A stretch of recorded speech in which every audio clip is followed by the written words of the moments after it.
Hey, welcome back. On this episode of the Mindful Money podcast, I'm going to recap season one and say a few specific thank yous. So, first, to our growing listener base, thanks for coming back after each episode and listening to another episode. It turns out that when you return, the algorithm picks that up and says, hey, this is something that's worthwhile. People are coming back and seeing it again and again. So, it then shares it with more people. So, thank you for returning and thank you for sharing this with family and friends. And to the guests that we've had on so far, we've had 13 guests. I want to say thank you to each and every one of you. Today, we're going to recap that. And if I could ask everyone one more thing, it's really easy. I'd love it if you'd give us a review or a rating. All you got to do is go to ratethispodcast.com/mindful money and follow the steps. Again, it's ratethispodcast.com/mindful money. So today I'm going to read one of the reviews that came through in the last couple of weeks. Someone says, or Holly Morph says, it's a great money podcast. She gives us 5 stars. And she says, I really like this podcast because Jonathan goes into detail with his guests about what it takes to build wealth and have an empowering relationship with money. Thanks for that, Holly. And if you put your rating in here or your review in here, I will read it as well on the air. So thank you very much for going and doing that. Thanks in advance. So again, just real quick, we're going to do a recap. I want to go back to episode 0 to start. Episode 0, I introduced this idea behind the podcast, and I really wanted to do 2 things. The first thing I wanted to do is I wanted to describe the paradox of personal finance. So many people are held hostage to this idea that there is some specialized knowledge beyond the very basics that can give you an edge when it comes to investing. The paradox is the less time you spend working on your portfolio, the better. The more time you spend working on yourself, the better, which is why many of the guests that we have on are talking about that trade-off.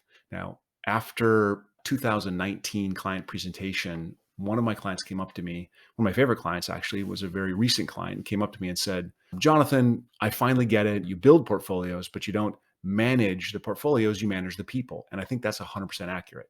Once a family has a portfolio that's allocated appropriately to provide long-term returns required to meet that family's goals, once it's diversified across industries and company size and geography, and you're in a pattern of regular rebalancing, the portfolio itself doesn't need management. Done right, an advisor's job is no longer portfolio management. It's people management. The key is to keep the family on plan. Don't allow emotional responses or future predictions of reality to scare them out of things or get them too excited about things, but to generally keep them from attaining their long-term goals. The second thing I tried to do is I tried to describe, this is in episode 0, I tried to describe why I was sharing this message. And I'm recording this on June 18th. This is would have been my brother's 46th birthday. On June 17th of 2021, he passed away. I'm sharing this message in a nutshell because I had plans with him to have really big impacts. And I'm going to have an episode, not this episode, but I'm going to have an episode coming up where I'm going to talk about a little bit more of what we were going to try to accomplish. But he died before we had a chance to do that. And so the thing we wanted to do is we wanted to scale advice. A lot of folks have scaled individual pieces of advice, but we wanted to scale advice instead of a product to reach more people, especially people who don't have access to advice. One of my problems with my industry is everyone is moving up market. Everyone's trying to help the people that have $1 million or $5 million or $10 million or $50 million. And I always had a problem with that because if that's all I ever tried to help, I would not be helping people like my parents, people like my aunts and uncles, people that I, was raised by and who cared for me when I was little. I've been an advisor for 25 years. And without my brother, I know that I can't do the same advice scaling as I would have if he was still here. So this podcast is a way for me to highlight people that I think are doing great work, to interview them, to ask them questions, and to maybe hone some of those questions and answers into specific things that people can do to improve their own lives without actually being the advisor, just offering access to really good advisors in sort of a curated way. Without Dave, I can't scale my own advice, but I can still have an impact through this podcast. And I appreciate your listening, and I hope you'll share this. So I want to go through episode by episode and look at a few of the people that I talked to. So I spoke with George Kinder, and I was so excited to speak with George. I've followed him for a long time, and he agreed to do the first episode, the anchor episode. And no one I know has had a greater impact on the financial services world. He teaches advisors what really matters in clients' lives, how best to have a real impact. He created life planning, which is exactly right. It isn't about money, it's about life. And George Kinder is the source of a lot of those conversations. And in talking, we talked about the fact that, it's still such a small piece of the advisory community. It's amazing to us how many people don't do it this way. So he challenges us with the responsibility of our freedom. Not even the most compassionate and empathetic among us care as much about or can have the same kind of effect on our outcomes as we can have ourselves. We all need help. No one is alone, but our success begins with taking responsibility for our own freedom. And I challenged him a little bit on that in our conversation. And he was like, yes, it's your freedom is a right. It's also a responsibility. If you don't engage this responsibility, you won't get the outcomes that you want. It's just as simple as that. In our second episode, I talked to Leisa Peterson. She's someone I've known in the FIRE space, the Finnish Independent Retire Early space, the financial commentary space. She has a podcast. She's written a couple books. She speaks at the conferences. And she gave us a story of recoveries from financial trauma, both her own and some of her clients that she talked about. We talked about the story of her career, shared concerns about the lack of financial literacy and how this leads to a couple things. It leads to greater inequality. If we're not teaching financial literacy or financial education in schools, then the people that don't get the lessons fall further and further and further behind. In addition to that, no financial education creates sort of a pervasive danger of a scarcity mindset. I was raised in a world where we didn't have, but we believed. Like my parents didn't have wealth. We didn't have a lot of stuff. I didn't have a lot of choices, but they told me that I could succeed. They instilled in me the belief in myself of making a difference in my own life. Now, both Leisa and I fear for people who aren't granted a belief in their own ability to overcome challenges and who throughout their lives never know how powerful they really are. In the third episode, I had a chance to talk to Kathryn Payton. Kathryn and I connected on LinkedIn long before she moved to the Bay Area. She was thinking about becoming an advisor. We talked about that. And we just maintained an open dialogue for many, many, many years. We've helped each other out at random times. We've talked about the financial dynamics in the podcast. We talked about the financial dynamics between men and women. She was raised in a house and her brothers were treated a little bit differently than she was. We talk about the critical questions. She offered us some critical questions to ask a potential advisor. She offered us some of the resources that she looks at a regular basis. And she differentiated between advice that is often offered but is never helpful and advice that is rarely offered but is always helpful. And so look for that latter kind of advice. I then talked to Robin Treasure. This is episode 4. Robin Treasure is a sales coach who relies heavily on emotional intelligence and open, honest communication. She talks about the need to really listen to what people want and need. She authored a book called Heart Powered Sales, and she coaches individuals and teams on how to sell from the heart. Now, whether we admit it or not, we're all in sales. But sales has a stigma tied to it that makes many of us sort of shirk that or run away from that. We don't know how to promote ourselves. We don't know how to tell people about the importance of the work that we do. We don't want to sound grandiose. We don't want to sound egotistical. We don't want to be full of ourselves or the products that we have.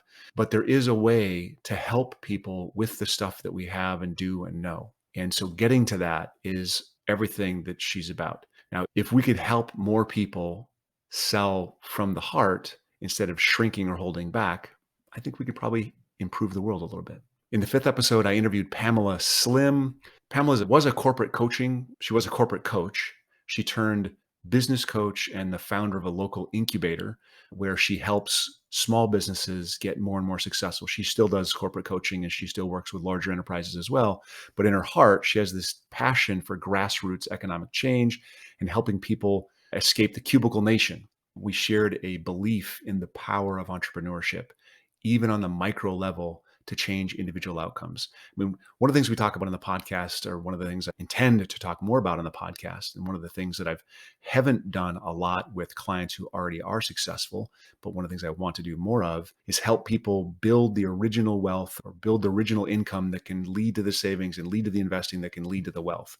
And that's one of the things that she works on. She wants to help people develop their innate leadership ability and expand her ecosystem model to create the widest net. We then, in episode 6, talked to Mark Silver. Mark recognizes that business has done some terrible things, but he also sees some businesses being a force for incredible good. He teaches business owners how to do business with their heart, with integrity, and to be successful. He said something that resonated with me, and I'm just going to read this. He said, "It's so beautiful because people feel so empowered when they do embrace their sovereignty and when they realize they can make the business exactly how they want. They can make decisions from love and care without leaving themselves out of the equation."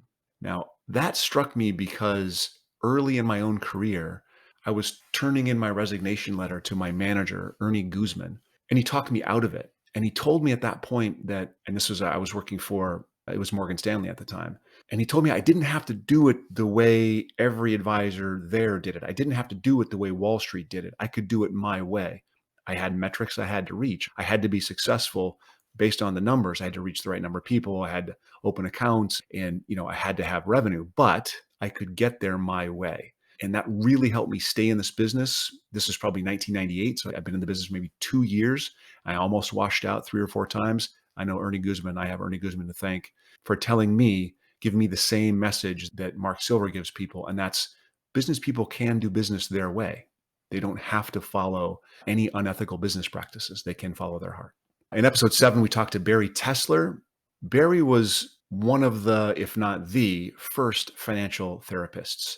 She founded The Art of Money, and she has worked with individuals and couples for over 2 decades to create more meaningful and deep conversations around money. Now, she talks about self-compassion, understanding money emotions, knowing your own money story, and how to overcome the often overwhelming universal money challenges. One of the things that she talked about was money dates. So whether you're solo or you have a partner, it's you or you and your partner sitting down on a regular basis and just looking at your finances.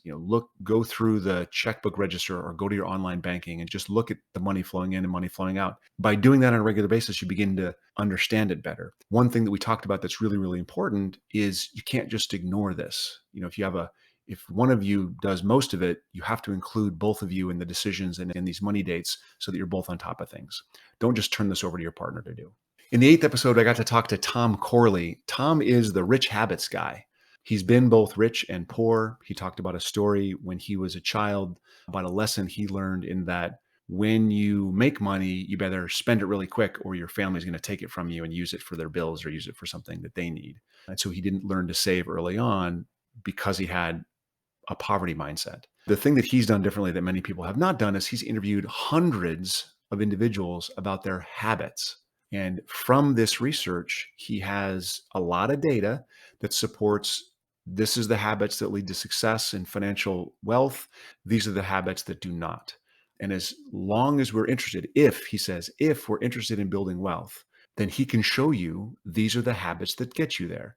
And just as importantly, he identifies a bunch of habits that if you're pursuing these habits, if you watch too much television, if you don't read within your area of expertise, if you listen to people who are, very, very negative all the time, these lead to less success. So there's a bunch of things you should do, also a bunch of things you should not do. So if you're doing them, stopping them is probably your first step. Now, I've read a ton of success literature. Tom has always struck me as a bit of tough love. He did research. He shares it daily. He gets a ton of pushback because he's not, it's not nicey nice stuff. It's do this, you'll be successful. Stop doing this to be successful. If you're doing this, it's going to hurt you long term.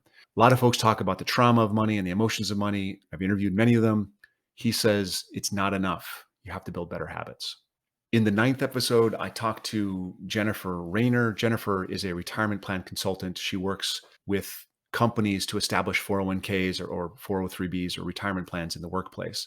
She's also the founder of MoneyWell, which is a text-based financial education well-being program. Now, we connected over the fact that financial education programs there's a lot of them out there, and they're pretty worthless. Not because the content isn't good. Ask me, I have one, and I can tell you how many people actually go through it. People start these education programs and they don't complete them because they're a pull.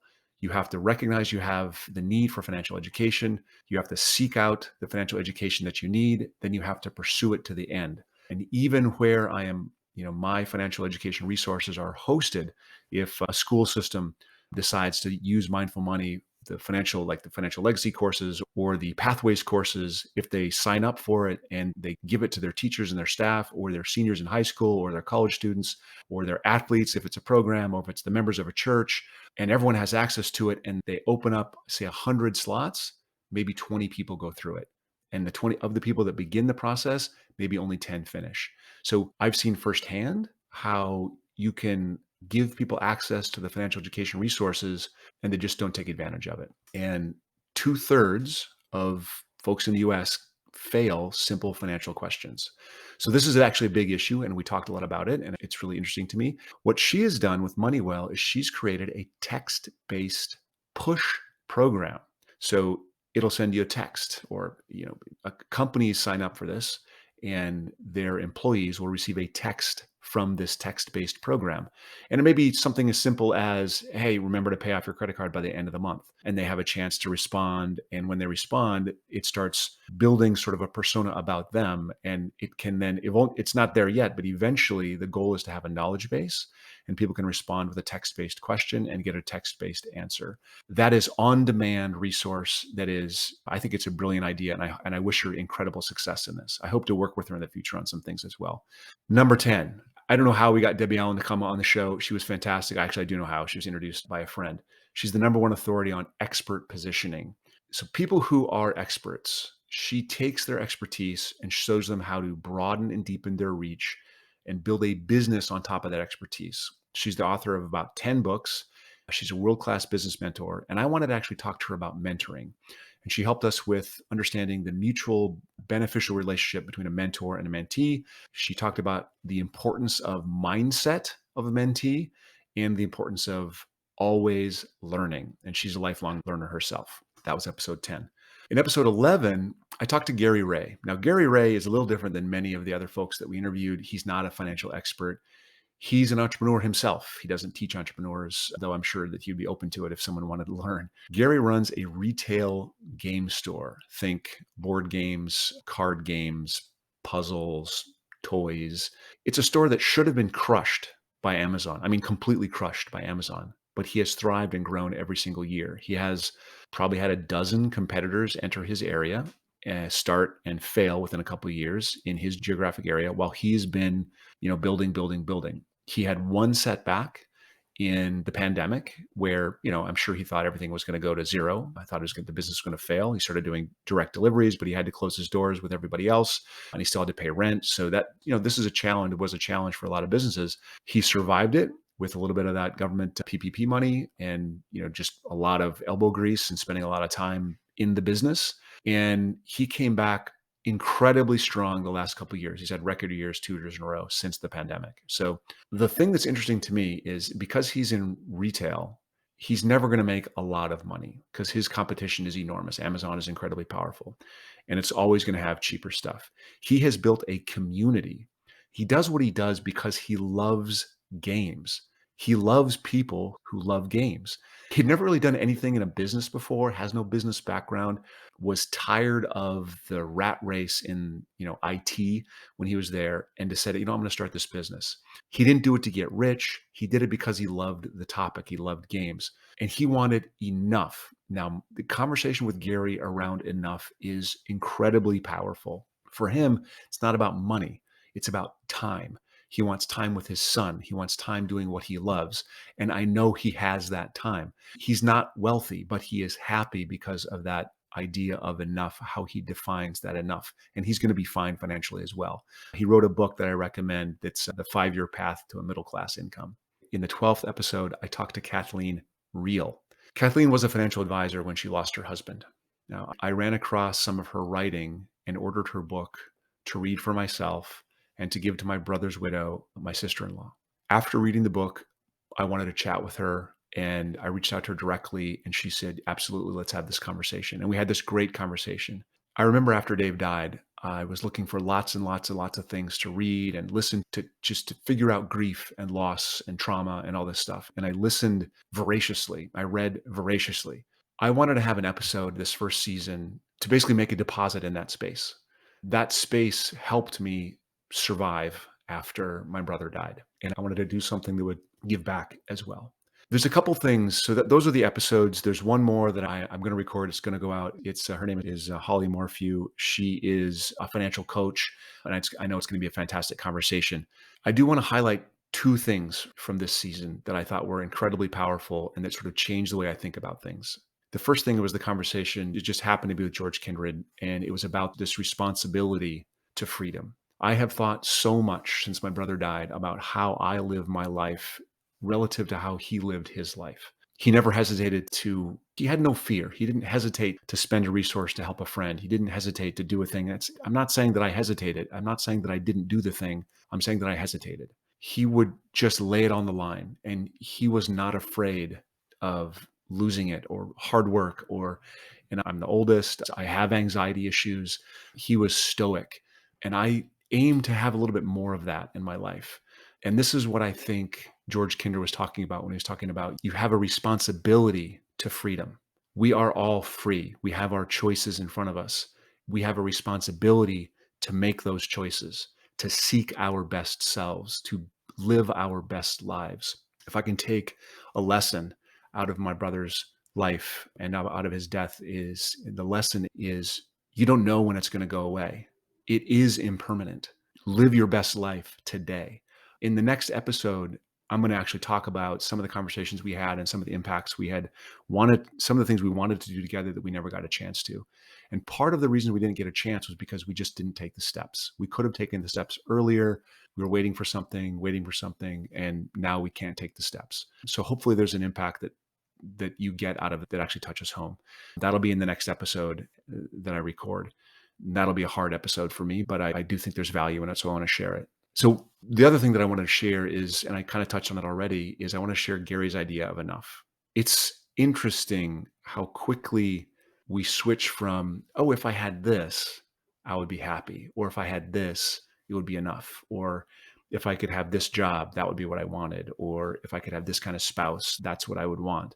And how quickly it's the hedonic treadmill, how quickly that additional thing that once we get it suddenly isn't enough anymore. So one of the reasons that I talk about mindfulness, and where I met Gary originally was at the Institute of Buddhist Studies, where we were both studying mindfulness. We were studying specifically Buddhist meditation and Buddhist philosophy. And I went towards Tibetan, he went towards Zen. I know that he has a lifelong meditation practice. So I know that that meditation practice has benefited him in his definition of and sticking to this idea of enough. He's defined what he wants. And in defining what he wants, it's easier for him to get it. And he doesn't let it creep much. He's human. He's a good friend. So I do see it creep, and no one's immune to that. But really getting clear on what your enough is and then pursuing that and not letting it slip, not getting excited about the next thing, not getting, not losing the focus is really incredible. So I really appreciate all the guests we had in season 1. I'm really looking forward to doing season 2, both designing the topics and the conversations and bringing some of my brother's thinking into it as well. So thanks very much for listening to the episode, and we will see you next time.